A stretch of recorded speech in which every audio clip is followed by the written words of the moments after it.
Amidst a bloody red aura, a warrior stands with eyes glowing like hell, clutching his sword and ready to kill while sparks fly around him.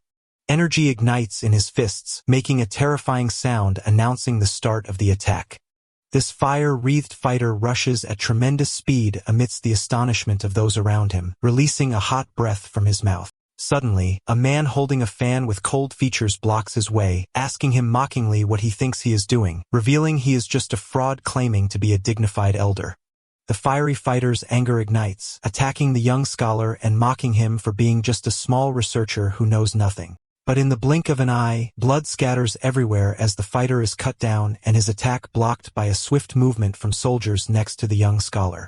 The massive body falls to the ground covered in blood, while the young scholar stands above him with emotionless features, and the scent of blood wafts through the place. Soon the sky begins to weep, and rain pours heavily to wash away the blood, and the smell begins to fade gradually as the young man leaves the battlefield. This young man is not just an ordinary scholar, but a person born with the heavenly military body, a rare gift that makes his five senses develop to an extreme degree. It is a talent that appears only once every 100 years, transcending the logic of ordinary humans. If he wants to see, his eyes can penetrate curtains of rain and distinguish details of a distant palace, and he can detect a single drop of water falling with infinite precision. As he walks in the rain, two guards behind him talk mockingly, describing him as the unlucky scholar who wanders the Murum Alliance causing trouble instead of letting them rest. One of them complains that this scholar disturbs their peace and food with his movements. His companion asks him derisively if he thinks the scholar hears them, to which the other replies that the rain is heavy and no one can hear through it, suggesting they leave. But the truth is that he hears. He can pick up sounds across vast distances even amidst the noise of heavy rain. And among all those supernatural abilities, his insight remains the most terrifying feature. His memory goes back. When he passed the civil service exams at the age of 19, he simply believed he was smarter than others. But after joining the inspection office in the Murum Alliance and looking through the archives, he realized the truth of his possession of the heavenly military body. He could interpret the secrets of combat manuals with a single glance and master them without any difficulty, which made him arrogant about his power and fearing nothing. However, his collision with the reality of the Zhong who, full of masters and monsters, woke him from his stupor. He quickly realized that someone with his abilities would become a target for everyone. And because he prefers books to martial arts anyway, he decided to hide his true abilities and what he could become. His future and the path he would take became unknown even to him. In the present, while feeling a special longing for his mother on this day, he stands inside a majestic palace. The silence is broken by a voice asking if he is the scholar Chaeyeon, as he was summoned by the leader of the Namgung clan. Namgung Hak, the clan leader, appears with stern features and a blue aura surrounding him. He is the man the world gave a terrifying title as one of the three swords of heaven. The leader stands before him with an aura of explosive blue energy filling the hall with terror and majesty. Cheon feels extreme tension as if the leader is looking directly through his soul and revealing his secrets, wondering to himself why a man of this greatness would be interested in someone like him. The Namgung clan leader begins his speech with blunt frankness, cutting all introductions. So the young scholar wonders with a face covered in despair and seriousness if he has discovered the truth of his physical constitution, but he quickly moves past that with a strange request. He begs him sharply to turn his youngest son into a human being in a clear reference to this son's misconduct. Cheon is surprised by this direct request, trying to say that he has already investigated the matter. The leader interrupts him, explaining that he heard about the depth of his insight and his learning from the inspection commander, and how he previously managed to rehabilitate one of the famous troublemakers in the alliance. Cheon tries to explain that what happened with young Master Peng Soen was just a misunderstanding, but the leader ignores the justification and moves immediately to Qian's weak point, revealing his knowledge that he abandoned the path of the imperial palace to collect money to treat his mother. The leader throws his tempting offer. "Come with me, and I will treat your mother's illness." Cheon's features change to seriousness and sadness at the mention of his sick mother, realizing that her illness is not a simple matter that is easy to treat. The leader continues his offer with confidence, asking him to bring her to the clan so the divine physician can treat her personally. Shock hits Cheon upon hearing the name divine physician and the presence of a person of this status here, while the leader smiles smartly. The leader sets his only condition to make his youngest son act like a proper human. In return, he pledges to send Cheon anywhere he desires after completing the mission, whether it is the Hanlim Academy or the Imperial Palace. Calculations run quickly in Cheon's head, a successful career and a cure for his mother by the best doctor. A firm and scary look forms in his eyes as he accepts the mission, vowing to make that son a human no matter the size of his mischief. The scene shifts to another place where a reckless young man screams, cursing a maid, while water splashes in her face. He scolds her angrily for bringing a bowl of water instead of a wet towel as he requested, showing an exaggerated reaction. He raises his hand, threatening to hit her, complaining about losing his focus because of her before his duel, calling her trash. At that moment, Cheon enters the room quietly, distracting the angry young man. The young man mocks him immediately upon seeing him, guessing from his appearance that he is the new writing teacher. Cheon confirms this, so the young man wonders with boredom why his father keeps sending these trivial scholars to him. The young man smiles maliciously, describing Cheon as vulgar and trivial. Cheon replies with a provocative smile, relaying what the patriarch said about his son, that he lacks knowledge and has many flaws. The young man's anger ignites, and he smashes the table with his fist, screaming in the new scholar's face. Cheon watches this explosion calmly, noting that the young man does not hide his emotions and gets angry easily, then comments coldly that he seems to have piqued his interest now while the maid trembles in fear in the background. The young man calms down a little, impressed by Kian's boldness and courage, which he hasn't been used to before. He approaches him with sharp features, admitting that no one dared to speak to him. Namgung mo bake in this way before. The young man proposes a bet. If Cheon doesn't run away by the end of the day, he will acknowledge him as his master and teacher. Cheon accepts the challenge immediately, but Cheon is not satisfied with words, asking smartly to leave concrete proof, because words are easily forgotten. Young Master Mobak looks at him with surprise and annoyance, denouncing the request for a contract for such a matter, describing him as a meticulous and obsessive scholar. In the end, the young man agrees mockingly, showing willingness to write 10 contracts if he wants, unaware of the gravity of what he is doing while finding the matter interesting. With a cunning smile, Cheon decides inwardly to provoke his opponent a little to reveal his true mettle, suggesting adding some bets to the contract to increase the tension. Mobak agrees with great enthusiasm, considering this eccentric scholar loves competition just like him. Mobak reveals his brutal condition, his eyes gleaming with madness. I don't need money, but if I win, prepare to live as my slave for a whole year. Cheon considers this condition extremely childish, but agrees to it, finding some amusement in it. He hands him the written contract, so Mobak coldly praises his handwriting, then asks him to follow him to teach him a lesson himself. Mobak leaves the room laughing madly, vowing to teach this scholar the cruelty of reality, while Cheon watches him quietly. Cheon analyzes the young master's personality, describing him as quick to anger, genuinely enjoying things, and acting with an open heart just like children. In the crowded city market, Mobak's eyes shine like a small child upon seeing a noodle shop, forgetting his dignity completely while thinking about how to fix that rude bastard's habit, referring to Cheon. While walking, Mobak notices a huge warrior with a fierce appearance, then smiles maliciously, seizing the opportunity. With all his might, he slaps him on the back. The warrior screams, angrily asking who dared to do this. Mobak pretends innocence and confusion in front of the angry warrior, asking about the meaning of the shouting.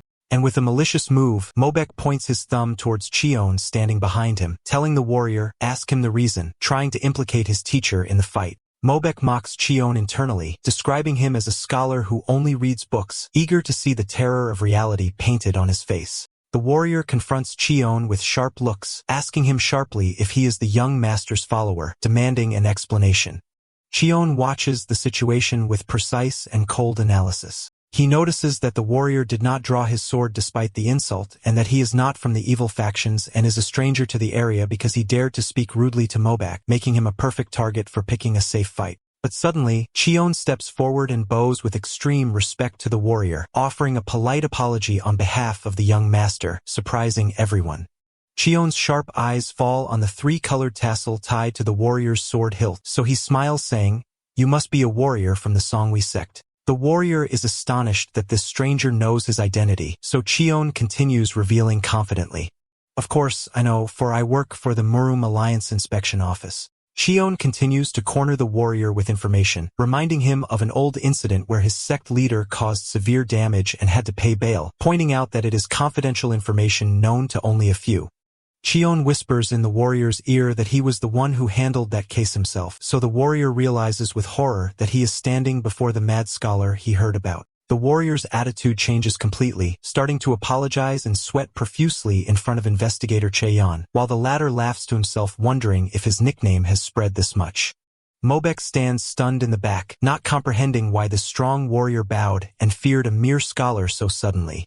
Cheyen and Mobak leave the place, while Cheyen waves goodbye to the warrior, and Mobak burns with anger at how the situation turned completely around. Cheyen tells the warrior that Mobak hit him on the back to get him into trouble with him. The warrior feels pity for Mobak for getting involved with such a teacher, while Mobak notices the looks of pity from the warrior, which drives him crazy. Mobak wonders what these two are whispering about and feels angry. At the same time, Cheon's eyes shine with a demonic look, announcing in his secret thoughts that things will start getting exciting from now on.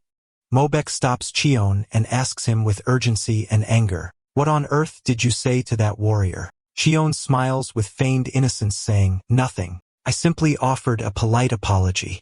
Mobek stares at Cheon with intense rage, realizing that this scholar is not an ordinary person, and decides inwardly that he must crush this arrogance completely because he has started to genuinely hate him. Mobek watches Cheon's side profile, noting that he possesses a true noble aura completely different from him. While walking, his eye falls on a man eating noodles, so he smiles maliciously. He suddenly screams at the man, asking him to get out of his way. Then he kicks the noodle bowl with his foot forcefully while announcing that he is a son of the Namgung family. The bowl flies in the air amidst the astonishment of those present, while Cheon looks coldly, wondering the reason for this reckless behavior. The food spills on the ground, causing a chaotic mess in the place. Mobak stands proudly amidst the chaos while people whisper around him in fear. Mobak looks maliciously towards Cheon, vowing to him in secret that he will pay the price for challenging him by involving him in paying the costs of these damages. He then steps forward confidently and tells everyone that the scholar standing here will explain what just happened. Mobek mocks, internally believing that Cheon won't be able to pay. Mobek grabs Cheon's collar and whispers to him challengingly, asking him to use his clever tongue to try to solve this mess. So Cheon answers him calmly that he will fulfill his wish if that is what he wants. Cheon steps forward while Mobak looks at him suspiciously, while members of the gang controlling the market whisper. Cheon feels the hostile look surrounding him, realizing they are directed at him. He raises his hand and addresses the street merchants, announcing a sudden decision regarding the noodle stall, and tells them that all protection fees for the street will change from now on, and points to Mobak, declaring that the management of these fees will be under the supervision of the son of the Namgung clan himself. Mobak stares at Cheon in astonishment while the latter smiles cunningly. While Mobak refuses internally the idea of managing such a filthy street, Mobak tries to object to using his clan's name, but stammers angrily. Members of the Dosek gang interrupt them, screaming that they are the ones collecting fees and threaten Cheon for crossing his limits. Cheon intervenes, criticizing their bad management, and claims in front of everyone that the young master will punish them personally in the name of his clan for their continued extortion, leaving Mobak confused. Cheon exploits the situation and whispers to Mobak, provoking him by asking if he is afraid of the Dosek gang. So Mobak falls into the trap and confirms with a loud scream that he can do the job better than them. So Cheon catches the word and makes the audience witness it. Then Cheon announces that protection fees are set at 1 copper piece per month. Joy spreads over the merchants' faces, while one of them says that kicking the stall was a genius move to prove his power to the Dusek gang. People cheer with enthusiasm, and thanks to young Master Namgung Mobak, and bow before him. He feels overwhelming euphoria and wonders in astonishment if they are really thanking him, describing him as a hero. A merchant lights up with joy while Mobak's name resounds in the area. Mobak raises his hand, greeting the crowds, admitting that the feeling of chanting his name is absolutely wonderful. Cheon watches the scene with a smile, deducing that most troublemakers in the alliance suffer from a lack of attention, and realizes that a little love and attention is the healing cure for them, which clearly shows in Mobek's happiness now. On the upper floor of a building overlooking the street, 2 ladies watch the scene below with interest, where one of them wonders if her companion knows that scholar walking with the young master. The companion answers that it is the first time she sees him in the street, guessing he is a new scholar hired by the Namgung clan. The silver-haired lady notices that the scholar seems to be about the same age as the brat, Namgung Mobak, yet he deals with him with skill and complete control despite being just a scholar who doesn't seem worthy of her full attention yet. The lady concludes that if this scholar can handle the Namgung clan's headache so easily, this means he has already reached a certain level of mastery and skill. And with a cunning look, she orders her companion to investigate him, believing he might be useful for their special mission. Then she changes the course of the conversation, suddenly asking about the location of the precious thing, to which the companion answers that it is stored in the mountain stronghold and assures her that that place is currently the safest to keep that wealth. Back at the clan headquarters, Cheon sits with provocative calm counting silver coins very slowly while Mobak screams in his face, demanding he tear up the slavery contract immediately after bringing the money. Cheon ignores the young master's screaming completely, continuing to count coldly, 1, 2, 3, wondering sarcastically if there is a coin missing. He continues counting at a killingly slow pace, which drives Mobak crazy, feeling ignored and insulted. Cheon reaches the number 5 while Mobak is about to explode with anger, vowing to kill him. Mobak screams, cursing the cunning scholar, while Cheon holds a silver piece, contemplating it, saying it is very heavy. A young maid enters carrying tea and smiles at Cheon, saying, he is truly amazing, as it is the first time for Mobak to hand over his own money to someone else with such obedience. The maid whispers to herself happily, describing the young master as trash scum, but Cheon hears her clearly thanks to his senses. The girl is terrified and apologizes immediately, claiming the fever made her delirious. So Cheon intervenes to save the situation, saying he knows a little medicine and will perform some acupuncture on her. The maid is surprised upon hearing that and remembers her sick mother bedridden for a long time. Cheon tells her he will treat her quickly and asks her kindly to gather anyone else who needs treatment in the clan, so the girl thanks him with a bow of appreciation. A glint shines in Cheon's eyes as he decides to start the rehabilitation process of the brat Mobak seriously, starting with fixing the environment surrounding him. He goes back in his memory when he was studying medicine in the archives to treat his mother's illness, where he discovered 2 amazing facts. The first fact concerns his mother, who he discovered possesses the supreme purple star body. It is a body blessed by heaven, or in other words, a body with an absolute constitution. He realized her illness stems from the strong physical structure that her human body cannot withstand, which is why she was not affected by any medicine or acupuncture all those years. Luckily, he found that there is only one herb that interacts with her condition, which is the dawn spirit flower. And despite not knowing where it grows, its mere existence in this world gave him hope. As for the second fact, it concerns his unique physical constitution. Being born to a mother possessing the supreme purple star body, he inherited from her the special heavenly martial body. Once he passed the age of 20, his senses began to develop at a tremendous speed, and his body entered a state of transformation to become the perfect vessel for martial arts, enabling him to absorb any knowledge he desires easily, whether astronomy, medicine, or music. However, every special structure comes with a fatal flaw. The heavenly martial body carries the fate of the shattered army star. Unless he absorbs the energy of the remaining 6 stars of the Big Dipper to stabilize his body, once he passes the age of 20, the star of madness will explode inside him, transforming him into a madman controlled only by physical desires, and he will end up with an early and tragic death. To avoid this dark fate, he must find 6 people who possess the star energy to absorb their energy and prevent himself from turning into a lustful demon and dying young. The echo of one truth resonates in his mind, that only in this way can he save his mother. The scene shifts to a huge building where a man is thrown with tremendous force from inside to smash the wooden doors and fall to the ground. The man lies in pain, whispering to leave quickly because the place has become extremely dangerous. Someone approaches with steady steps, so the injured man tries to warn him while trembling. But the comer was none other than Cheon, who was looking precisely for the noisiest and most chaotic place, finding before him a scene of destruction and a man sitting amidst the debris drinking wine. Cheon addresses the sitting man, describing him as a brat who cannot control the star of madness energy, while the man continues drinking indifferently. The man gets angry and crushes the cup with his bare hand, wondering who dares to speak to him with such disrespect. Cheon reveals his opponent's identity immediately.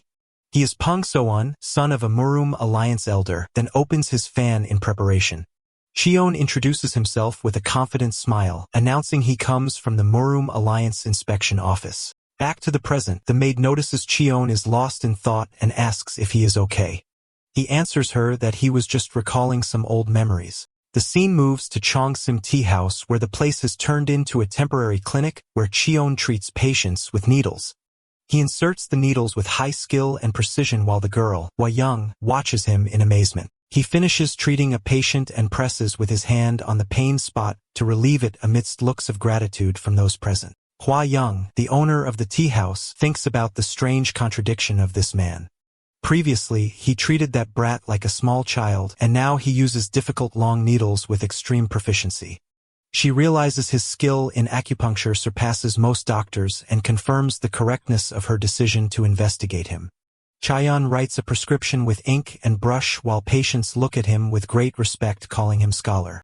An old woman steps forward shyly, offering him some eggs as payment for fees, apologizing because this is all she owns. Chaeyeon smiles gently and accepts the eggs, thanking her, confirming they look fresh and he will eat them with appetite. Then he surprises everyone by giving her the prescription along with a bag of money to buy medicine. The old woman panics and refuses to accept the money, saying they cannot accept that too.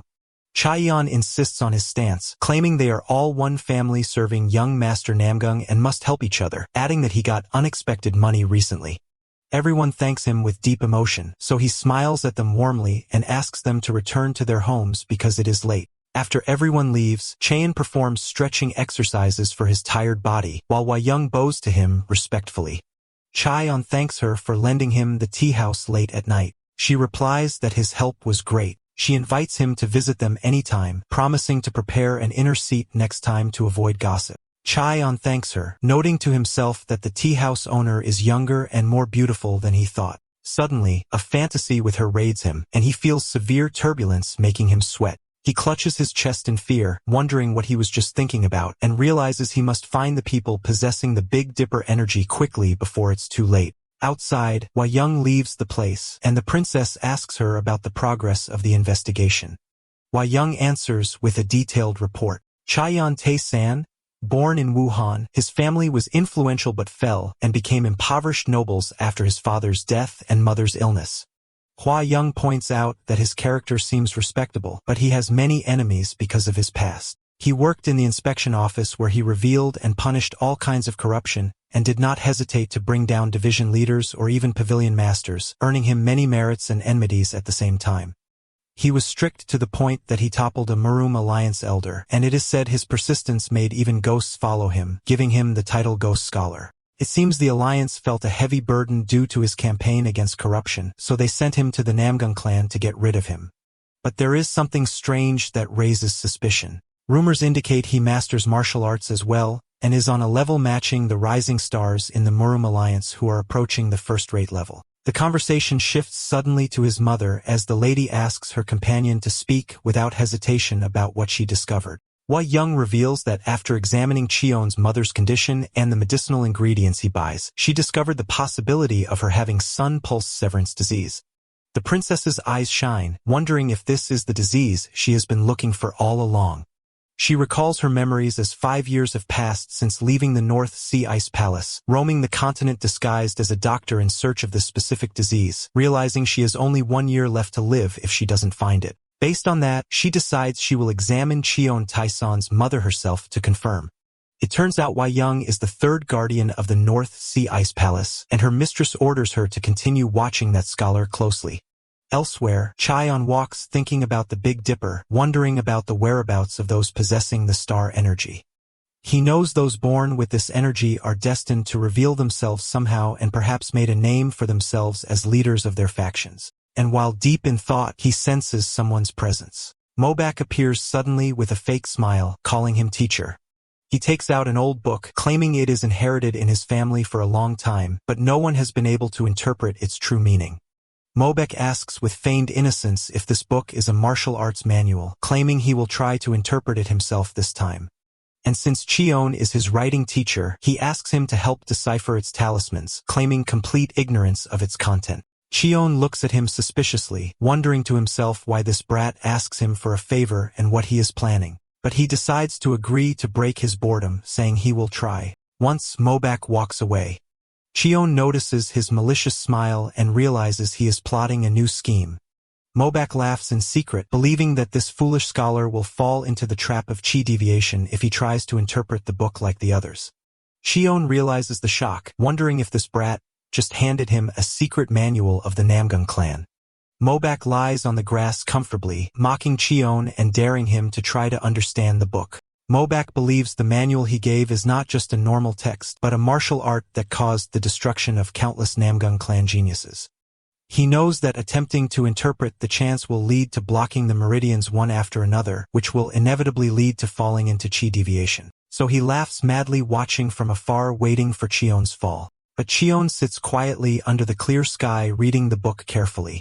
He reads the phrase, "Extreme simplicity is the same as extreme complexity since the great Tao is formless." He repeats the phrase in his mind, absorbing the deep meaning hidden from others. Cheon realizes the book contains profound principles of a supreme martial art, making him drool with excitement instead of falling into the trap. Cheon reads the book with intense focus, realizing that hasty interpretation will inevitably lead to chi deviation. And instead of just reading the text, he decides to try absorbing the verses directly with his body. Meanwhile, the young maid enters carrying good news, telling him with overwhelming happiness that her mother's condition has improved significantly after taking the medicine he prescribed last time. Adding that others who took the medicine are also impressed by his medical skills, offering him help with anything he needs as a way of repaying the favor. Cheon seizes the opportunity immediately, admitting he actually needs some help, asking her if they have a wooden sword in the dormitory. The maid finds his request strange. The scene shifts to Mobayak, who screams at the maid, asking him for his wooden sword for Cheon. Mobayak draws his real sword threateningly, while the maid trembles in fear before him. He points his sharp blade towards her, making her scream, begging for mercy. Mobayak throws his real sword towards her, mocking and demanding she forget the wooden sword and use this real sword instead. And not only that, he throws a variety of other weapons, challenging him to use everything he can. The scene shifts to Cheon, who picks up the wooden sword calmly and begins executing flowing movements, muttering words, formless ripple, silent dispersion, crossing boundaries. Cheyenne notices the chants are mixed with esoteric Buddhist ideology, making it more complex. He realizes that to master this art, he must understand the locations and meanings of the 7 spiritual meridians mentioned in esoteric Buddhism, not the usual Taoism. Mobak laughs in secret maliciously, confident the book's complex structure will lead Cheon inevitably to chi deviation. But what Mobak ignores is that Cheon read an ancient text on esoteric Buddhism in the Murim Alliance library a long time ago, and he knows the exact location of these spiritual lines. Cheyenne focuses his energy, targeting the 7 original blood points. And with a quick and precise movement, he waves the wooden sword, realizing that this way he can reach the secret essence of the sword technique. He thinks there is no other person in the Murim who can do this, as he is the only one who knows Sanskrit and continues applying the art he learned. Cheyenne deduces that the creator of this martial art likely wanted to use the power of these spiritual lines, but he also realizes that using standard internal energy would reduce the power and make the technique lose its value. His eyes shine with deep understanding, and he continues training vigorously. Cheon continues his training until sunset, sweat dripping from his wooden sword. He realizes attempting to pump internal energy into all 7 lines at once would cause chi deviation even if he knew their locations. He thinks that if he explained this to the Namgang clan, he would be treated as a thief of the clan's art, and they would never be able to accept that a mere scholar managed to solve a puzzle his family failed to solve for ages. After finishing, Cheon presented a gold coin, telling her she could consider it pocket money. The maid insists helping him is her duty, but Cheon insists again, thanking her. He tells her he will go out for a while, and if anyone asks about him, he will return late in the evening. In a shop, Cheon asks about a large herb shop in the area and is guided to the place. While walking in the street, he wonders to himself if he will find any medicinal herbs that could help treat his mother. Suddenly, gang member spots him and screams that he found the wanted person. Gang leader, Doseki, appears angry, wondering if Cheon realizes the amount of money they lost because of him. Gang members surround Cheon carrying clubs and weapons, reminding him they heard the Namgung clan would take over collecting protection fees for the Northern Road. Doseki asks Cheon to tell the clan to let them collect fees again, so Cheon asks him coldly for the reason driving him to do that. Cheon threatens him that if he has a complaint, take it to the young master, warning him against risking his only life for mere protection fees, asking him challengingly if he really thinks he is capable of dealing with the Namgung clan. Doseki laughs mockingly, revealing they know he has no real power and that someone leaked this information to them. Chion realizes immediately that someone paid them to get rid of him. Chion opens his fan with a calm smile, guessing the identity of the person who got him into the situation. He asks them sarcastically if they have ever heard of a Murum scholar. Gang members surround him from all sides, while Chion asks if they ever heard of a scholar using a fan to fight. They mock him, wondering why they would need to know a fan dance, and Doseki orders his men to teach him a harsh lesson. Doseki smiles savagely, asking his men to give him a gentle massage.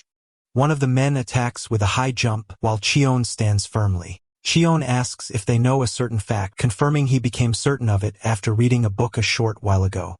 Chion closes his fan and blocks the man's strong blow with total ease. Chion explains that the energy of spiritual meridians acts like a wave, and with a swift movement, he strikes the attacker with the fan, sending a shockwave that knocks him to the ground and makes him scream in pain. Chion looks, noting that the wave amplifies from a single point and spreads outward. Doseki is stunned, wondering in terror if this bastard actually learned martial arts. Gang men retreat in fear, apologizing to Chion and admitting they did not show proper respect to the scholar. Chion smiles cunningly, asking them why they suddenly act like chivalrous heroes and asks them to stop this nonsense because he still has matters to check. Doseki trembles and asks him to wait a moment. Moments later, Chion asks for his name.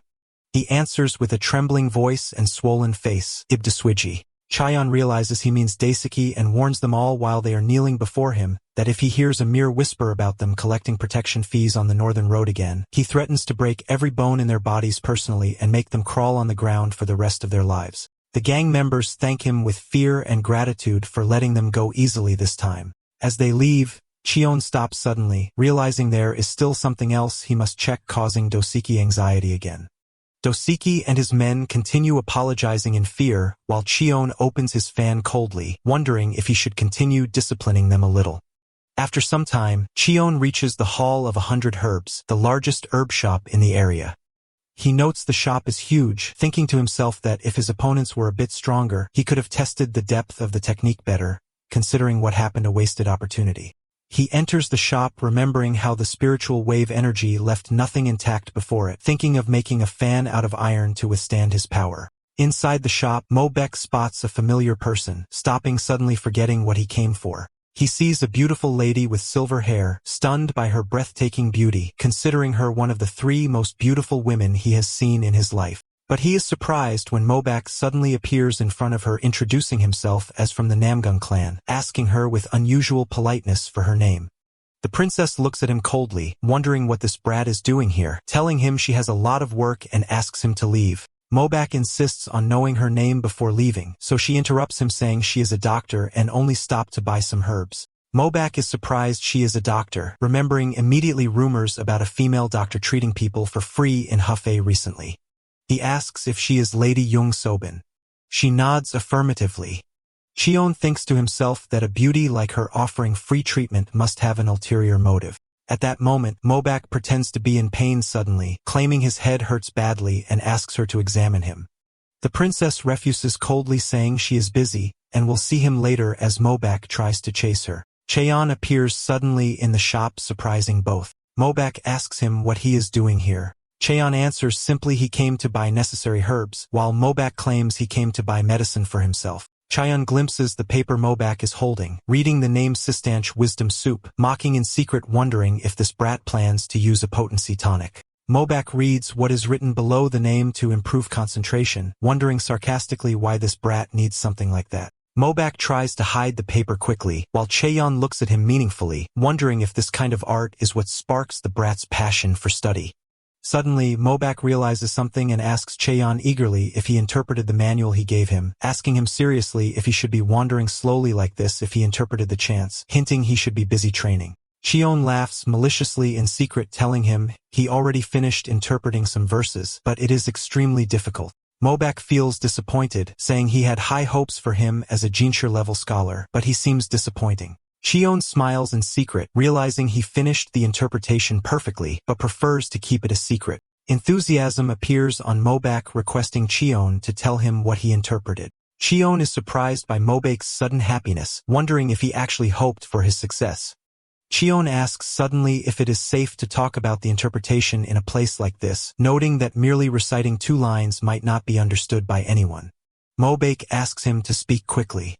Cheon begins reciting the interpretation while Mobake listens with increasing astonishment. His eyes widen in shock, disbelieving that this scholar interpreted the book with such precision. Mobake realizes Cheon is not just an ordinary scholar, but a unique genius, as his interpretation matches exactly the interpretation said to be closest to the truth in his family's history, and none of the 5 scholars he hired previously managed to show such ability in this short time. Cheon asks in astonishment if Mobake really understood what he said. Cheon confirms with a confident smile. Mobake screams, calling him writing teacher with great enthusiasm, while Cheon looks at him wondering about this sudden shift in his attitude. Mobake tells him guests from the Yuga clan will visit them the day after tomorrow, and Cheon asks coldly what that means. Mobake explains that among the guests is a friend his age named Yuga Don, so Cheon remembers seeing him a few times in the alliance, though Dwan doesn't know him. Mobake asks Cheon to attend the gathering too, tempting him with good food and fine wine. Cheon realizes in secret that Mobake wants him to help in this usual gathering of brats, which explains his need for wisdom soup. Cheon remembers the Yuga clan values knowledge more than martial arts, and Yuga Dawan is known for his high education compared to other young masters. And it is said he loves showing off in these gatherings using the 4 arts: poetry, music, calligraphy, and painting. Cheon smiles sarcastically in secret, realizing Mobake wants to use him as someone with nothing to demand but pride to enter a battle of pride with other brats. Cheon's eyes shine with excitement, eager to see a brat being humiliated by another brat, considering it an unmissable entertainment show. Mobake asks him again about his opinion on joining, so Cheon agrees immediately. While describing in secret the battle of brats as interesting, suddenly, Cheon feels sharp pain in his chest and clutches his heart. Cheon wonders in secret if this is due to the influence of the lady he saw earlier and realizes he needs to find the 7-star energy quickly before his condition worsens. Mobake asks him rudely what he is looking at, saying if he doesn't want to go, he should say so. Cheon smiles cunningly, thinking that the more he looks at him, the more he feels energy similar to Peng Sohun's energy, and decides to investigate the matter. Cheon agrees to go, but sets 2 conditions. Mobake asks him with annoyance what those 2 conditions are. Cheon requests permission to check Mobake's pulse at the wrist, so Mobake is surprised and asks the reason. Cheon explains he saw him preparing wisdom soup earlier, and this soup stimulates the mind and if taken incorrectly might harm the brain.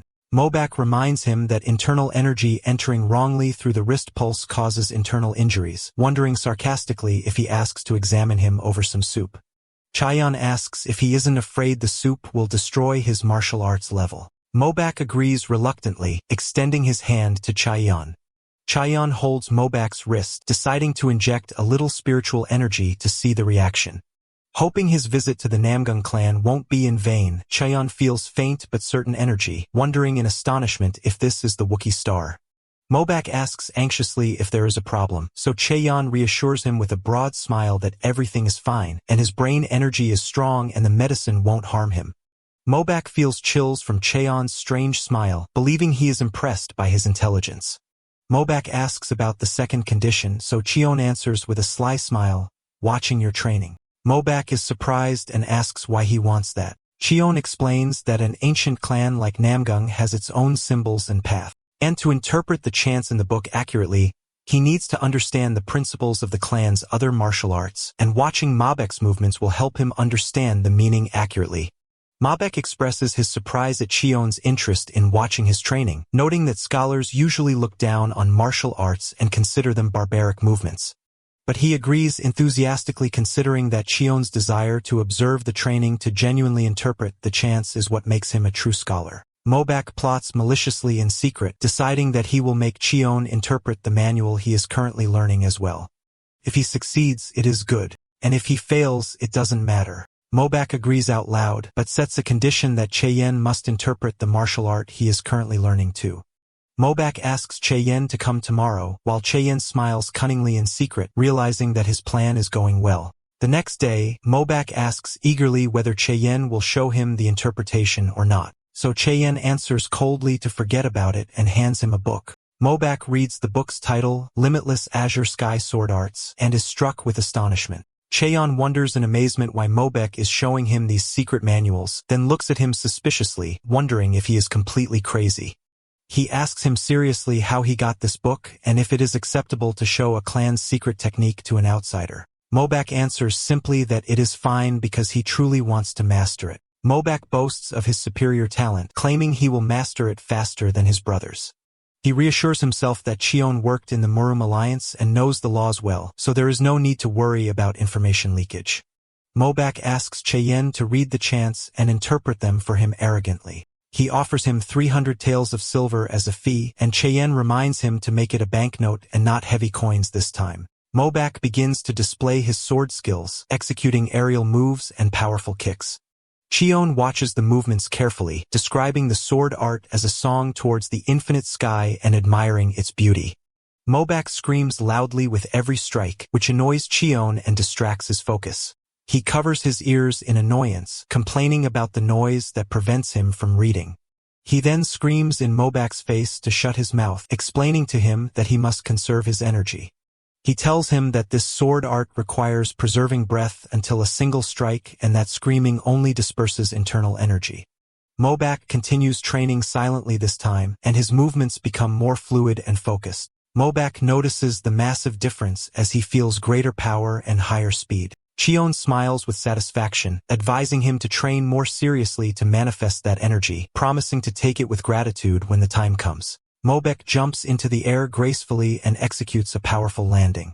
He continues his fast and precise movements while tree leaves fall around him. Mobek throws his sword on the ground, disbelieving what he achieved. He admits with astonishment that he lacked the breath control to finish the first form previously, but today he completed it for the first time. He asks Cheon enthusiastically how he knew that, so Cheon thinks to himself that he only said it because he was annoying and noisy. Cheon opens the book, pointing out that the text clearly says conserve breath, and that common sense dictates that the higher the level of martial art, the less wasted breath. Mobek is shocked, confirming that he read the text dozens of times and did not notice that. Cheyenne holds a candle in his hand and asks Mobek about a specific verse of poetry describing the steadiness of a candle flame that does not flicker, inquiring smartly about the reason for using the candle flame analogy specifically. Mobek suddenly realizes the hidden meaning, declaring that the intention is not the steadiness of the body itself, but the control of breathing so that no breath escapes outward to disturb the flame. Mobek clutches his head in amazement, realizing that this deep interpretation is not found even in the clan's official explanations, and wonders in shock if this is truly the level of a scholar with a Jinsher degree. Mobek admits with intense admiration to Cheon's brilliance and acknowledges that he managed to grasp the form of the movements and execute them, but he lacks knowledge of the chants that follow. He looks at his hands with regret, explaining that he can imitate the movements physically, but is unable to express the essence of the technique because he is ignorant of the meaning behind those moves. Cheon asks him disapprovingly if he really doesn't know and challenges him to perform the movements in front of him if his understanding is incomplete, which provokes Mobek's confusion and objection. Cheon imposes his control over the situation, reminding him sternly that he is the teacher and the other is the student, wondering sarcastically how learning can take place if the teacher is the one bowing to the student and coldly gives him the choice to drop the matter if he doesn't want to. Cheon pretends to be ready to leave, hinting that he will go see young Master Lee instead of him, which causes Mobek to panic. Cheon presses a sensitive button, pointing out that Mobek's older brother is training in a similar technique and asks him challengingly if it is hard for him to show some respect to his teacher. As Cheon looks at Mobek's provoked features, he thinks of an exciting possibility that young Master Namgung Mobek might be the first among the direct lineage of the clan to manage to reach the secret essence of the limitless Azure Sky sword arts, which causes Mobek a shock that paralyzes his thinking. Enthusiasm ignites in Mobek's eyes, and he clenches his fists tightly, screaming with enthusiasm and acceptance of the challenge, confirming that he will do it. Mobek attempts to use phrases of respect with a broken and unusual accent, so Cheon corrects his style immediately, scolding him. The scene shifts to the training grounds where the clan leader walks with steady steps, inspecting the area.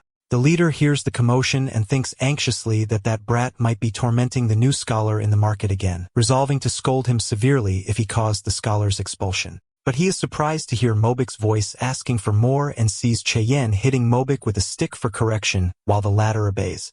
The leader watches from afar as Cheon directs his student to focus on the meaning of the chants, not just physical movement. So the leader wonders in amazement if the scholar is really teaching him martial arts. Mobek screams answering, "Yes, master," in a loud voice, which stuns the leader to see his rebellious son, who barely respects his older brothers, speaking with extreme politeness to a simple scholar. He strokes his beard with relief, realizing that the rumors about Chion's ability to rehabilitate troublemakers were true and that his youngest son is finally starting to turn into a proper human. The leader decides he must reward Scholar Chion generously.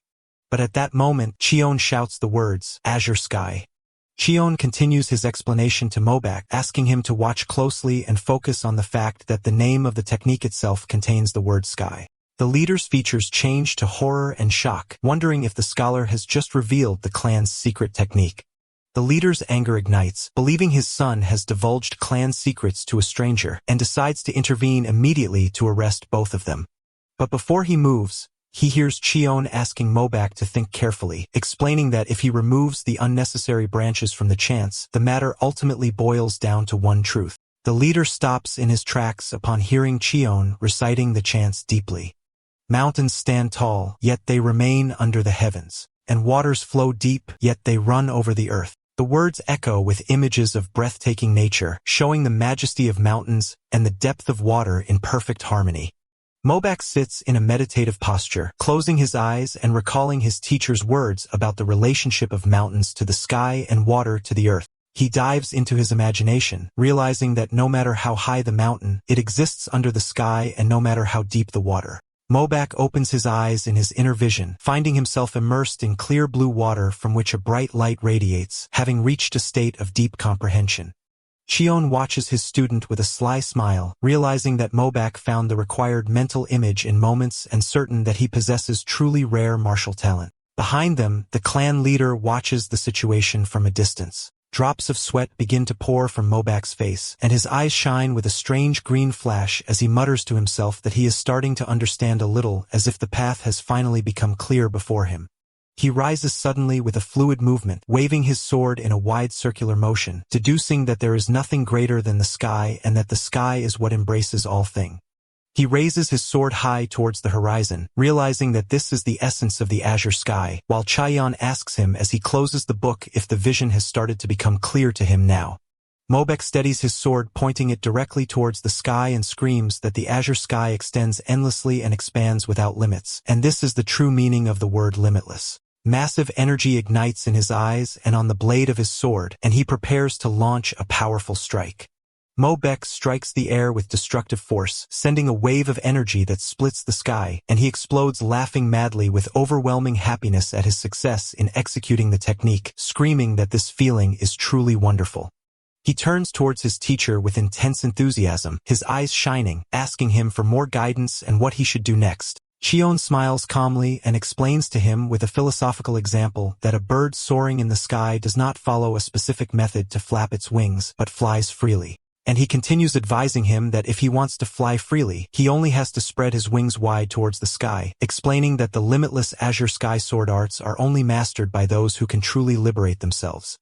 Chion approaches him with a meaningful smile, reminding him that he lived his whole life as a rebellious and unrestrained brat, and therefore he knows the feeling of freedom more than anyone else. Chion's words fall like a thunderbolt on Mobek's ears, so he stands stunned, absorbing what was said to him. He places his hand on his chest, wondering in amazement if his reckless lifestyle was the reason for his understanding of the meaning of freedom. He begins to laugh hysterically and intermittently, disbelieving the strange irony. He looks at his trembling hand, admitting that chills run down his spine, and realizing with irony that he previously prided himself on understanding the essence of martial art, but he was delusional. Meanwhile, the features of the clan leader, who was watching everything change, admitting in his heart that his own realization was incomplete, and that his vision was narrow due to the weight of responsibility placed on his shoulders as the clan patriarch. He leaves the place with heavy steps, realizing that he would never have been able to reach the true essence of this martial art, considering it a natural result. He whispers to himself bitterly as he walks in the corridors that he never lived a single day freely, while Mobek screams in the courtyard, wondering about the nature of this new feeling sweeping through him. Mobek floats in his imagination amidst a golden space, realizing that all along he lived as a brat just to feel freedom, rejecting and denying everything around him. But now he wonders if this explosive feeling inside him is true freedom. Cheon watches his student, noting that he is walking a path similar to Pang Soan and might be even faster than him in development. A cunning and evil smile appears on Cheon's face, deciding to move to the next stage of his plan, invoking the fact that the Big Dipper group consists of 7 stars: the Greedy Wolf, the Great Gate, the Literary Star, the Chase Star, the Prosperity Star, and identifies Mobak as the Martial Star. He remembers the truth of his body, as those born with the heavenly martial body are born with the fate of the Shattered Army Star, destined to destroy themselves and face death. And to survive this dark fate, Cheon realizes he must absorb the energy of the other stars, just as he obtained the Prosperity Star energy from Pang So-un previously. Cheon returns to his residence at sunset, and suddenly his features change to anxiety, realizing that something bad has happened. He holds his head nervously, certain that the clan leader listened to the conversation that took place between him and Mabek, as his sharp senses picked up the leader's distinctive scent on the way.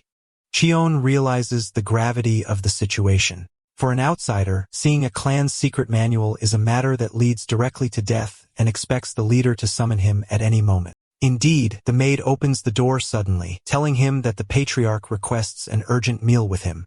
So Chai-yun agrees with apparent calm.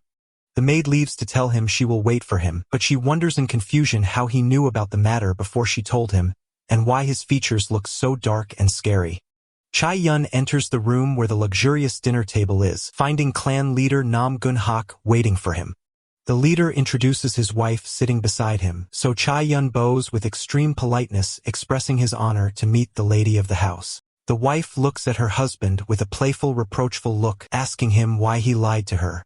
She smiles gently as she explains that her husband didn't tell her that Scholar Cheon is extremely handsome, noting that it has been a long time since she saw a man this handsome.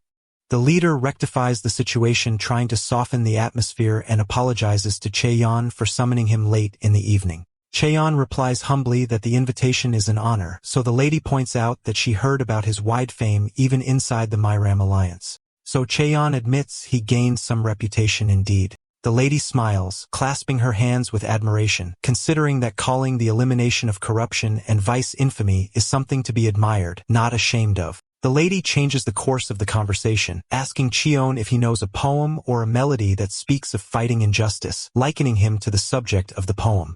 Cheon fulfills her request skillfully, reciting verses of poetry saying, "Injustice cannot rise above the towering pine, and the winds will inevitably shake it," while happiness appears clearly on the lady's face. She praises him, saying that what she heard was true. He is not only versed in poetry and calligraphy, but in painting and music as well. Cheon tries to be humble, saying they are just hobbies. And while the friendly atmosphere prevails, he begins to wonder inside himself if his previous anxiety was unnecessary. Suddenly, the leader slams his hand on the table forcefully, cutting the laughter and changing the room's atmosphere in an instant amidst his wife's astonishment and Cheon's silence. The leader's eyes glow red amidst the shadows, and he orders Cheon in a commanding and scary tone to stop the pleasantries and start talking about official business, demanding complete honesty. The leader narrows his eyes threateningly, reminding Cheon that he knows well that viewing the secret techniques of this clan is a crime punishable by death. The leader confronts him with a direct and sharp question about whether he saw the chance of the clan's secret technique, while sweat pours from Cheon's face, who realizes he is cornered. The leader repeats his question with a voice filled with anger and threat, trying to extract a confession. Cheon realizes the leader knows about the conversation between him and Mobak and feels immense pressure crushing his chest, thinking of a way to survive this situation. Cheon decides with quick wit to direct his speech and appeal towards Lady Mobak's mother instead of the leader, realizing her son is her weak point that he must exploit. Cheon admits quietly, saying yes, justifying it as being at the request of the young master himself, but the leader mocks him coldly, asking if that is his only excuse. Cheon begins explaining his position, clarifying that when Mobak offered him the Azure Sky sword arts, he saw something deep in his desperate eyes and felt obliged to know this art immediately. Cheon claims smartly that he realized this martial art is the only thing capable of correcting the reckless young master's behavior and fixing his incomplete foundation. The leader questions his words, denouncing the idea of using a secret technique merely to fix the behavior of a brat. But Cheon quotes an ancient wisdom saying, "Remove one evil, 10 virtues grow," pointing out that this saying applies perfectly to the young master's current state. And while the leader tries to object considering them mere excuses to view secrets, Cheon interrupts him confirming it is not limited to that only, but relates to what lies inside the young master. Cheon announces confidently that he saw the hero's temperament inside Mobaek, confirming that if only his mischievous nature were eliminated, he possesses the potential to become a great hero whose name shakes the world and might even surpass the genius Pung Soan. The mother gasps in shock and amazement, disbelieving that her mischievous youngest son is being compared to a genius like So Eun. The leader looks at Cheon seriously, demanding him to be honest and asks if Mobak is in reality just a person of average abilities born with acceptable talent and a martial body only. Cheon paints a moving rhetorical picture explaining that the young master possesses a free spirit. But because he couldn't spread his wings like a bird, he felt trapped in a cage like a chicken or a duck, and his reckless actions were nothing but an attempt to break his feeling of self-loathing. The mother is deeply affected and covers her mouth weeping, pained by the idea that her son felt all this all along, while the leader considers the story a great exaggeration. But the mother screams at her husband, interrupting him, confirming that Cheon is right and blames herself and her husband because they didn't try to understand their youngest son's heart and sufficed with scolding him for his waywardness. The lady of the Namgung clan places her hand on her chest in pain and thanks Chaeyeon with a trembling voice because he helped her realize the extent of suffocation her youngest son felt all those years. But the emotional moment is broken by her husband, the leader, screaming suddenly, reminding her sharply that one of the clan's great arts has been leaked to an outsider, which is something that cannot be simply overlooked. The wife starts and confronts her husband with tears in her eyes, admitting she is not a martial artist and doesn't understand these matters. But as a mother, the arts of Azure Sky or even the Emperor's Sword are worth nothing compared to her son's life, and announces her readiness to sell those secrets gladly to save him. The leader stares at her in astonishment while she continues her speech firmly, confirming that her mischievous son is more precious to her than any martial arts manual. Suddenly, the lady hits the table forcefully, proposing a terrifying solution to end the predicament, which is cutting off one of Cheon's arms and forgiving him afterwards, as he won't be able to use martial arts, causing Chaeyeon terror and shock in the background. The leader looks with complete seriousness while Chaeyeon rushes to bow in extreme panic, swearing to them in a loud voice. Chaeyeon screams pleadingly, promising that if he leaks Namgung clan arts to anyone else, he accepts having both his arms cut off without hesitation, and adds with desperate determination that even if his head is cut off, he won't hold any grudge. So the leader looks at him with a piercing gaze and decides to give him a last chance to prove his loyalty. The leader reveals that a delegation from the huge clan will visit them tomorrow, and expects they will request a friendly duel aiming to humiliate his youngest son as usual. The leader evokes a painful image of his son defeated under his opponent's feet, pointing out that his son couldn't win against him even once. Sweat pours from Cheon's face as he asks anxiously if the meaning is the necessity of ensuring young Master Mobak's victory in tomorrow's duel. The leader confirms this with a confident smile, promising him that if he succeeds, he will appoint him to a position giving him the official right to view the clan's secret techniques. Cheon's eyes widen in surprise, but the leader completes his terrifying condition that in case of failure, Cheon will have to offer his head as the price for that. The leader points with his thumb towards his neck, confirming that a man of Cheon's intelligence knows exactly what this agreement means. Cheon falls silent for a moment, analyzing the situation quickly, and realizes the patriarch's intention is clear.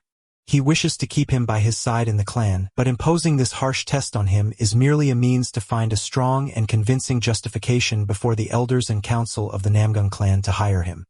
The leader winks, saying he won't speak further, and challenges him that if he is truly capable of giving wings to his youngest son, the boy will be able to fly freely. Cheon clasps his fists and bows deeply and respectfully before the leader, accepting the challenge and the impossible mission.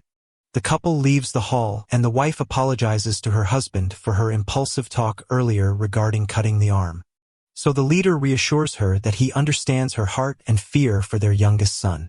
The wife smiles and asks him slyly if he intended to hire Cheon from the beginning, and if he knows the real reason for his coming to the clan, so the leader smiles, embracing her. The leader explains to his wife that this man faced the Murum Alliance elders and put his life on the line and withstood all kinds of threats as a simple member of the inspection office, wondering why a man with this martial spirit would leak their clan secrets, and adds with admiration that Cheon is the person who turned Pung Soan, who was known as Scum, into a real human, to the point that the Pung clan itself considers him their benefactor. The wife expresses her overwhelming happiness that her husband brought someone like this specifically for their son, Mobak. The next morning, the sun rises on the majestic Namgung clan courtyards where a state of anticipation prevails. The Yuga clan delegation arrives, and their leader wonders arrogantly why Mobak hasn't appeared to receive them. Jujidongwen appears with a malicious smile and evil looks, expressing his desire to play with the young master very soon. Meanwhile, in the back training courtyard, Cheon screams in Mobak's face while the latter waves his sword, demanding him to think deeply about the meaning and not just movements, ordering him to repeat again and again. Mobak screams agreeing while sweating and continues training with strenuous effort while the courtyard door opens slowly. A stranger in yellow clothes enters, mocking the lowness of the Namgung clan gate. The visitor turns with a provocative smile and a face full of cunning, addressing Mobek with the title Little Brother and surprised by his presence there. The man in yellow continues to smile sarcastically, calling Mobak Little Brother in a provocative tone, while Mobak looks at him with clear annoyance, asking him coldly if he finally arrived. Yug asks him mockingly if he is training in preparation for their upcoming duel, pointing out with a sly smile that Mobak doesn't seem happy to see him despite the long time since their last meeting. Yug expresses his overwhelming happiness, claiming he is almost dying of joy at the thought of facing Mobak again, exploiting the clear height difference between them to look down on him. Cheyenne notes in his heart that Yuga looks bigger than he was when he saw him at the Alliance, wondering secretly if he grew taller, describing him as an interesting brat. Yuga continues his provocation publicly, placing his hand on Mobak's head as if petting a small child, asking sarcastically if he shrunk a little or if he is the one who grew taller, describing him as having become cuter than before.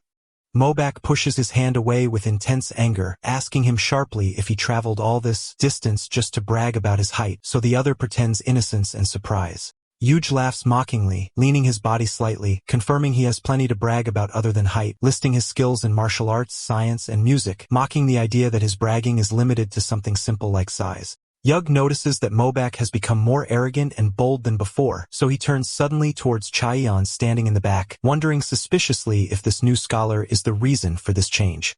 Yug screams in Cheon's face with anger and emotion, criticizing him for not greeting and sufficing with fanning himself with his fan arrogantly, demanding him loudly to reveal his name immediately.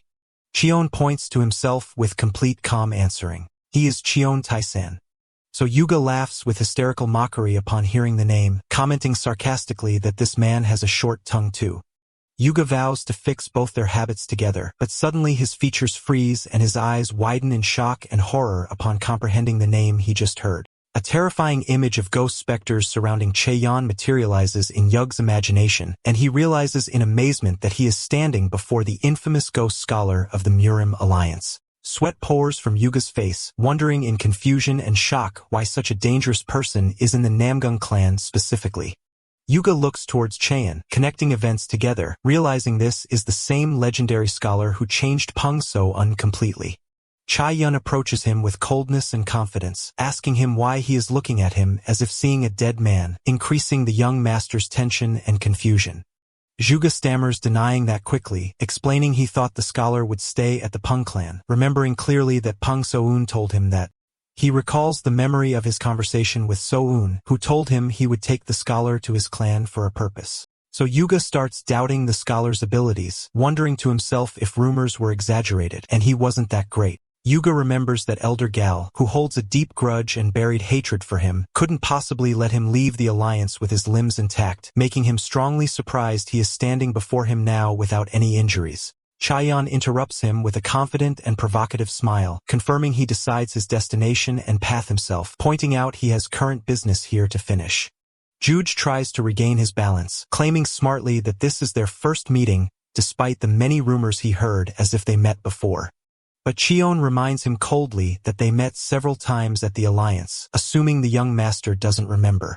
Cheon opens his fan, revealing in a meaningful tone that the inspection office investigated young Master Yuga when he caused that incident previously. So Yuga laughs nervously, describing him as a rude scholar. Cheon covers his face with the fan, apologizing with clear sarcasm, justifying his words, saying old habits from his work in the inspection office die hard, which might have caused unintended annoyance to the young master. Anger and astonishment ignite in Yuga's face, while Chaeyeon raises two fingers, quietly explaining an additional piece of information for ranking status. While young Master Yuga is 1 year older than young Master Namgung, Chaeyeon is 2 full years older than Yuga. Yuga's features grimace, and his face turns red from intense rage, showing signs of suppressed anger. Yuga laughs in amazement and disbelief, admitting to himself that this man indeed possesses enough boldness to challenge senior elders and even the great Gal. Zudge asks with disapproval and sarcasm if the 2-year difference means he expects him to use respectful language with him, describing the matter as laughable and ridiculous. His face approaches Chion's face challengingly, declaring clearly he will continue speaking without formalities. So Chion replies, giving him a cold choice that he can also speak without formalities if he doesn't like it, asking, "Shall I?" The bright and cunning smile returns to Chion's face, announcing simply that as the older brother, it is fine, which strikes Yuga with astonishment and shock, making him scream suddenly that he is a bastard. Mobek watches the scene in total amazement, realizing in his heart that no matter the skill or age, it is very rare for anyone to dare speak with such comfort and insolence to the direct heir of one of the 5 great clans. Mobek looks at Chion with a smile of surprise, certain this man acts boldly as if he has no tomorrow, and the firm stance he showed him on their first day was not just acting, but his reality. Mobek looks at Chion with eyes full of amazement and appreciation, admitting to himself that the firmness and sharpness the teacher showed in his stance enforce his respect against his will. At that moment, Yuga sees Chion's dark presence as a massive ghost, ordering him to speak without formalities, then asking him threateningly if he should stop, inciting terror in his heart. Doo-won tries to salvage the situation and cover his confusion with a fake cough, then invites them to have lunch together in that garden where they met last year, pointing his finger specifically towards Chion, describing him as an interesting person. Doo-won leaves the place with wide steps, while Chion waves his fan behind him, thanking him sarcastically for his kindness, then explodes laughing, considering little Doo-won much funnier than he imagined. Chion is not satisfied with that, but calls out in a loud and cheerful voice, "Hey, little Do-won," making Do-won freeze in his place, filled with rage. Do-won turns with a face boiling with anger and ferocity, his eyes sparking, but continues walking away, leaving Chion and Mobek behind. As soon as the guest leaves, Mobek runs towards Chion with intense enthusiasm, his eyes shining like a child, shouting with admiration and fascination that teacher Chion is more wonderful and amazing than he thought. He asks him curiously if rumors were true that he sent Elder Gal the Terrifying to hell, and if he really messes with Yuga Do-won in this direct manner without fear. As they continue walking, Mobek asks him eagerly if it is true he turned Pung So-won into a human being. So Chion notices with a satisfied smile that respectful language started appearing automatically on the young master's tongue. Chion tells him he will use respectful language with him too from now on, reasoning that the young master has indeed changed after showing comprehension and understanding, which deserves appreciation. Mobek scratches his head in embarrassment and lack of understanding, admitting he doesn't feel any real change in himself despite the teacher's words. Chion tells him calmly that Pung So-won was like that in the beginning too. So Mobek panics at pronouncing the name Bear, warning him in terror that he will be in big trouble if he calls that person by his name without being friends. Mobek confirms with fear that that brother is completely different from him. He throws his fists before speaking and might really kill Chion, while Chion replies coldly that they are indeed not friends. Chion smiles slyly, explaining that So-eun is the one who calls him Big Brother. So Mobek looks at him with a blank stare, believing the teacher is telling silly jokes like someone passing words about stray dogs. Chion remains silent with a confident smile, allowing doubt to seep into Mobek's heart, who asks him in amazement and shock if he is serious. The scene moves to a picturesque garden with charming nature where the two walk, and Chaeyeon asks if this is the Garden of Subduing Demons. Mobek confirms the name and begins narrating the historical story, explaining that 50 years ago, a major incident occurred where the demonic cult revolted in the Murum, adding that Namgung clan ancestors who mastered the clan's secret essence performed well at the army's vanguard, but the price was tragic as most lost their lives in that bloody battle. In a sad tone, Mobek explains that this tragedy is the main reason limitless Azure Sky sword arts were not fully passed to subsequent generations due to the death of those who mastered them. Continuing that they maintain this place to ensure the ancestors' grudge and solid will are not forgotten over time. Chion understands the deep importance of the place, but they hear music playing from inside. So Chion realizes the place has great meaning, but is now violated. Mobek's anger ignites, realizing Do-won summoned female musicians and courtesans to the sacred garden of subduing demons this year. Considering it an unforgivable insult, Do notices their arrival while lounging relaxedly, welcoming them coldly as if owning the place, while Mobek trembles with rage at the audacity of summoning courtesans to such a sacred place. Duin laughs mockingly, explaining that even he, a direct descendant of the Yuja clan, cannot summon courtesans easily in his home, but here they offer them to a stranger like him quite easily. Duin describes the Namgung clan as overly generous while the courtesan plays the pipa. And at that moment, Mobike is about to explode and intervene, but Cheon's hand stops him with a calm touch, asking him not to get emotional. Cheon tells him with a sharp and confident look that he will handle the matter himself, asking the young master only to sit and enjoy what will happen. Cheon enters with a broad and provocative smile, calling little Dowon again, asking him if he is enjoying playing, provoking Dowon's ire, who glares at him fiercely. Dowon invites them inside coldly, so Cheon responds, dragging the hesitant Mobek with him inside. Mobek starts speaking with a shout, but Dowon stands up angrily, grabbing the pipa, snatching it from the player, saying with boredom, "Don't make me laugh." Dowon stands in the center of the hall holding the musical instrument himself, announcing that being alone was boring, so he requested a performance. Then he begins touching the strings masterfully. Dowon plots in his heart cunningly, believing making the player play before them would be a perfect way to embarrass Mobek and Cheon, deciding to make them listen carefully to realize the difference in level. Dowon's fingers begin caressing the pipa strings skillfully, so sweet melodies resonate throughout the pavilion overlooking the pond, while he harmonizes with his playing, closing his eyes. Cheon listens to the playing, quietly sipping tea while Mobek stands with crossed arms, and suddenly, Dowon stops playing, sharply placing his hand on the strings, claiming with feigned regret that his thinking was short and limited. Dowon directs his speech to Mobek with a provocative smile, saying that since little brother knows nothing but physical training, he likely understands nothing of music and cannot taste it. Provoking Mobek's ire, who yells disapprovingly, Dowon completes his veiled insult with an apology, claiming he forgot to consider Mobek's ignorance of high arts. Cheon watches this scene intelligently, realizing Dowon tries to distract Mobek's mind and provoke his anger before the upcoming duel, describing him in secret as a smart and annoying bastard. With a condescending tone, Dowon announces that for the sake of his ignorant brother, he will present and explain the piece he will play, revealing its name as High Mountains and Flowing Waters. But Cheon interrupts him, suddenly staring at the teacup, explaining that this piece is considered the second among the 10 great songs and is famous as the melody composed by Boya mourning the death of Zongziki, the only person who understood his sound and music. Dowon is struck with amazement by Cheon's precise knowledge of music, so Cheon confirms confidently that he knows all 10 great songs and even plays them sometimes. Suddenly, noise pervades outside the pavilion, and Dowon turns towards the door, announcing the timing is perfect because the guest has arrived. Amidst Mobek and Cheon's confusion, Dowon reveals he summons some people, wondering disapprovingly how there could be no audience listening to such refined playing while people gather outside. With a malicious smile, Dowon announces inviting a very special guest, the greatest courtesan in Hefei City.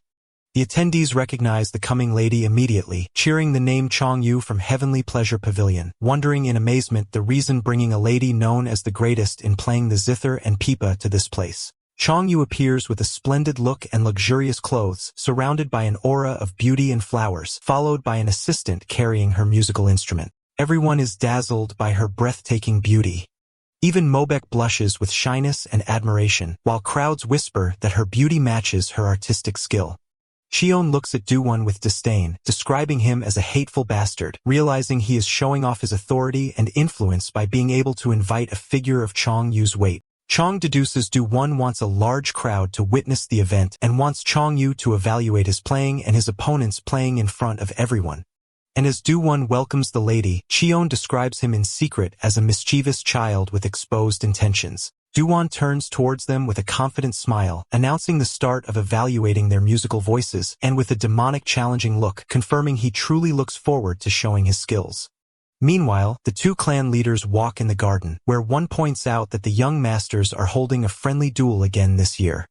The Yuga clan leader asks coldly if the result is clear and predetermined as usual, but the Namgung clan leader laughs lightly, confirming this year will be different, arousing Yuga's curiosity, asking why and if his son Mobek achieved some kind of enlightenment. The Namgung leader answers, sarcastically stroking his beard, saying enlightenment, then adds mockingly that Mobek finally started using his head a little, which doesn't seem completely convincing to the Yuga leader.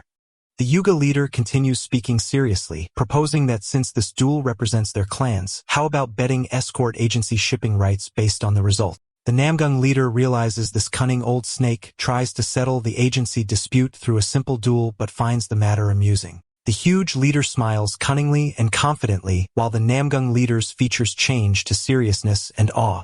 Back inside, Chongyu bows politely thanking their invitation, and Do-won, holding his musical instrument, announces preparations are complete. The place is packed with audience, and Do-won announces the greatest musician in Manhwa has arrived to witness the event. Do-won directs his speech to Chongyu, asking her to handle the evaluation task, then turns to Cheon, asking him if they will go out to start the duel, inquiring sarcastically if he feels nervous. Cheon laughs, denying feeling nervous and confirming he is excited to play a little, then surprises Do-won with a bold proposal. Since we are competing, why not play the same song?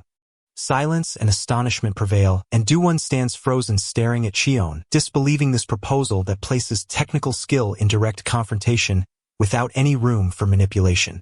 Do-won agrees to the joint playing proposal with an arrogant smile, but imposes his condition to choose the song as the initiator.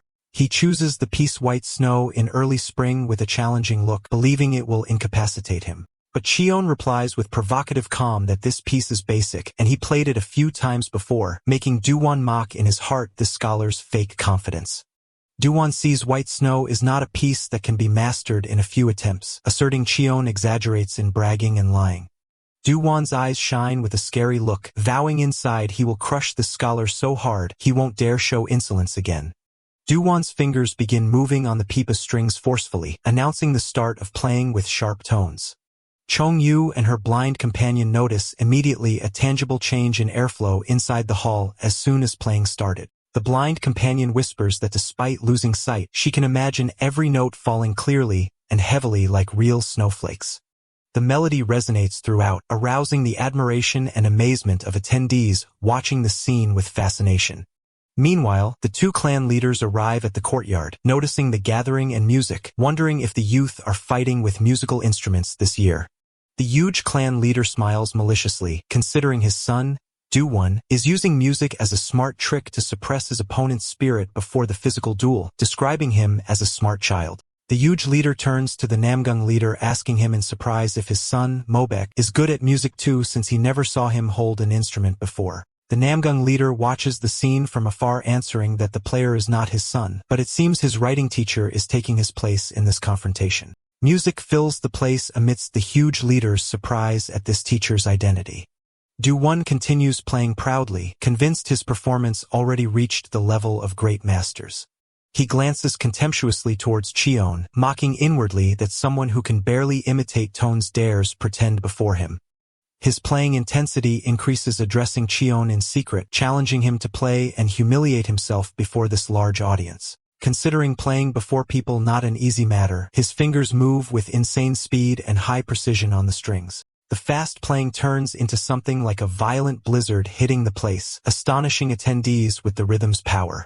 Do-won's energy flies with the notes, creating a cold and violent atmosphere dominating the hall. Chongyu comments that fast playing saturated with internal energy raises phantom snow, while the blind companion realizes Do-won fills the void with sound, meaning he didn't learn this art superficially.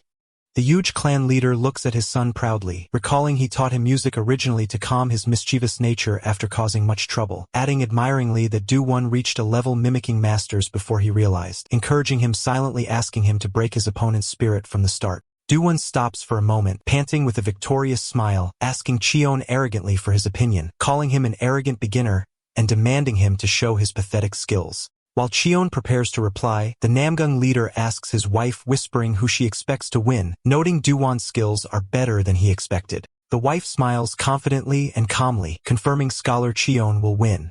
And when her husband falls silent surprised, tells him to consider it just a woman's intuition. Cheon starts touching his instrument strings with complete calm and intense focus. Suddenly, a single clear and strong note launches from Cheon's strings, causing a ripple in surrounding energy, and striking Do-won with a shock, making him tremble. The blind companion analyzes the situation in amazement, explaining they are playing the same song, but their interpretation is completely different. While Do-won focused on the cruelty and coldness of White Snow, Cheon seems to interpret the other side of the song, where a warm and bright feeling overwhelms, as if embodying the arrival of spring amidst snow. Mobek stands stunned by the magnificence of playing, whispering his teacher's name, while Do-won tries to hide his tension and catch up with the rhythm, commenting nervously that his opponent's playing is not bad. Do-Won screams in his opponent's face, announcing challengingly and arrogantly that Cheon won't be a match for him no matter how he tries, continuing to play sharply. Do-Won's eyes shine with fierce determination, deciding to use his super playing speed to bury everything and obliterate his opponent's melodies, completely under the weight of the blizzard he creates. Cheon smiles cunningly, telling himself dealing with brats is very fun when provoked, deciding he has no choice but to use the wave technique. Cheon focuses his spiritual energy skillfully at his fingertips and with a very light touch caresses the instrument strings. At that moment, the effect of Do-Won's playing starts fading as phantom snow disappears gradually, replaced by luminous butterflies of energy amidst the amazement of clan leaders and attendees. Butterflies dance and land peacefully as if spring has actually arrived, applying the true meaning of white snow in early spring, while Cheon realizes with satisfaction that the Seven Stars' energy creates ripples harmonizing amazingly with musical instruments. The courtyard ignites with cheers of the audience who got chills, describing the melody as penetrating their bodies and touching their souls from its magnificence. Cheon looks at his hand in deep thought, wondering if he can use this versatile energy in other things like cooking, for example, while Do-Won stands frozen from shock and rage. Do-Won breaks the silence, demanding Lady Chung-yu give her evaluation immediately, so the lady bows, respectfully describing the performance as majestic. The lady rectifies, saying her young companion will be more accurate than her in judging sound, pointing to the blind girl beside her, explaining she acquired a supernatural hearing sense exceeding ordinary humans, compensating for vision loss. Do-Won is struck with amazement and insult, denouncing how a blind child can be better than Heifei's first lady in evaluation, his features changing to anger, but he agrees finally condescendingly, considering her inability to see guarantees him a fair evaluation far from appearances, ordering her to speak. Do-Won stands before the blind girl, sweat pouring from him and tension filling his features, asking her to settle the matter and tell everyone whose playing was superior, him or Scholar Cheon. Alright, that's the end of the story. Thanks for watching. See you in the next one.